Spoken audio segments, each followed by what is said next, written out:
Well, thanks for coming. I'm happy to be here. I think this is the first university setting that I've done, so I'm especially excited about that. The thing I wanted to talk about today is less straight economic wonkery than to weigh in on a debate that has encompassed and radiated out from Barack Obama really since he first got on the national scene.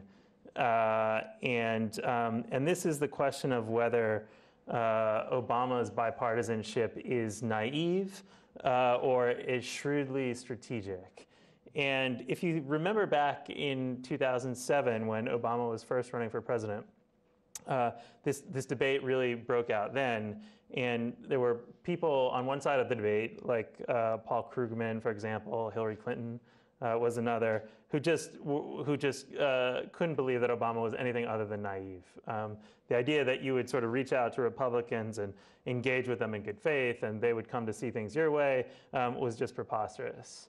And on the other side of the debate was the beginnings of a kind of counter-narrative about Obama's bipartisanship. And that, I think, was articulated first by a writer at the American Prospect magazine named Mark Schmidt.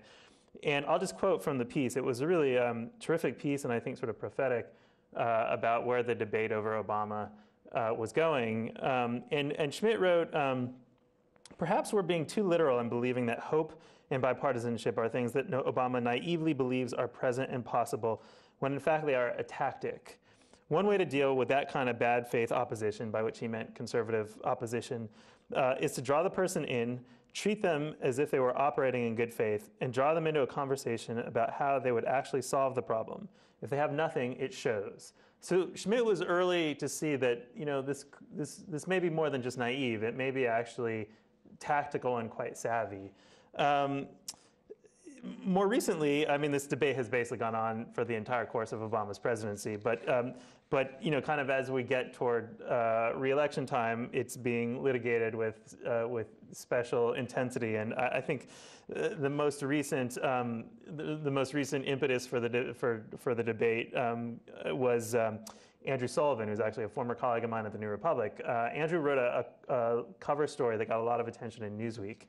And the premise was basically the premise of that Schmidt piece several years ago, which is Obama at times looked like a complete disaster politically. But in fact, even those moments when he looked like he was at his weakest, he was executing kind of a master plan, part of a long game, as Andrew referred to it. And I'll just quote a bit from his piece. What liberals have never understood about Obama is that he practices a show-don't-tell long game form of domestic politics. What matters to him is what he can get done, not what he can immediately take credit for. This kind of strategy takes time, and it means there are long stretches when Obama seems incapable of defending himself. So, you know, this is an important question. You know, Obama's running for re-election this fall. And if he happens to win re-election, he will probably face a Republican House of Representatives, very likely face a Republican Senate. And there are some huge issues that he's going to have to deal with almost immediately.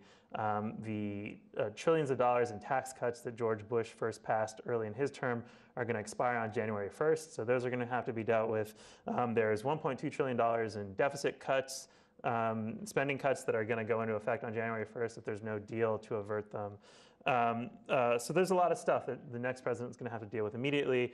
And if that president is Barack Obama, he's going to have to deal with it in the face of fairly implacable Republican opposition.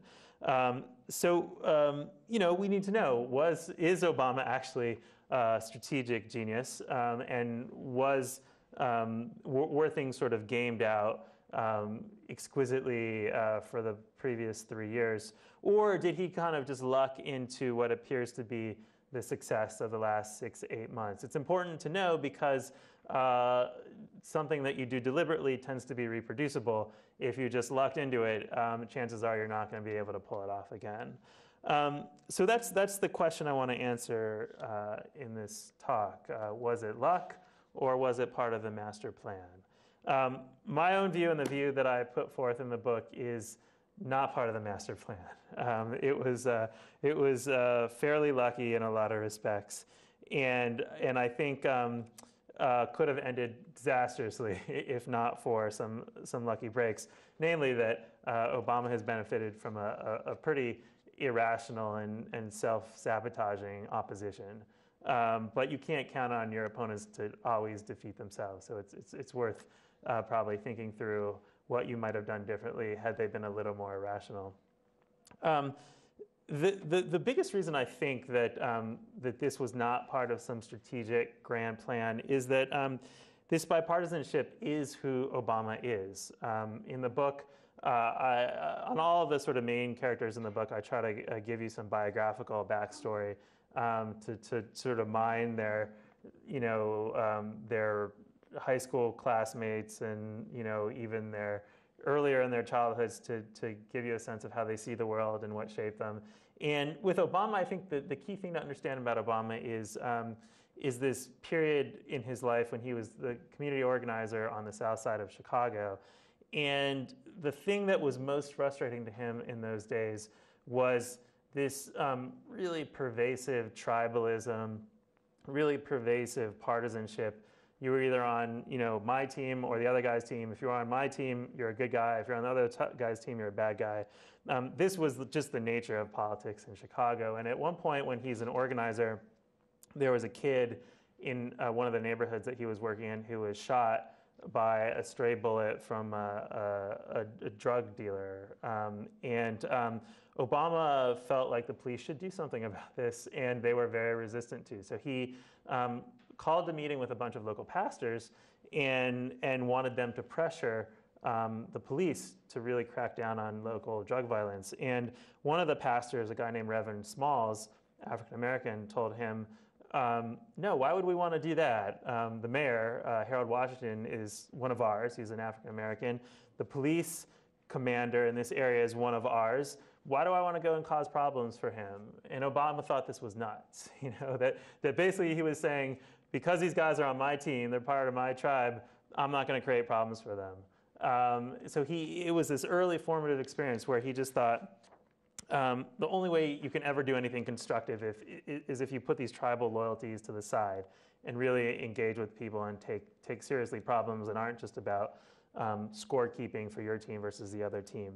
And this sticks with him, all the way through his state Senate days in Illinois, through the Senate days and through his U.S. Senate days before he runs for president. He's constantly asking his aides, why is this tribalism, this partisanship so pervasive? It's just so mystifying to him. So, when he runs for president, it's not surprising that he embraces bipartisanship as a cause. It did serve his self-interest as well. Among other things, it allowed him to kind of level a critique of both Hillary Clinton and George Bush at the same time. Both of them were, in their own ways, symbols of partisanship gone amok. Hillary Clinton in the 90s with all the wars that they had in the 90s with conservatives and with Republicans, and then George Bush in the 2000s. But it wasn't really that strategic. It wasn't that much of a reflection of his self-interest. He really believed it. He really believed it. You fast forward to the presidency, and you really start to see from day one, all the way through the first term, these examples of the White House deeply believing in this bipartisan mission. Not just the conversation in the White House and between Obama and his political advisors and Obama and his economic advisors is not how do we kind of draw these guys in so that it looks like we're trying to cooperate with them, and then at the last minute we'll pull the rug out from under them. It's we want to cooperate with these guys because we feel like that's how public policy should be made.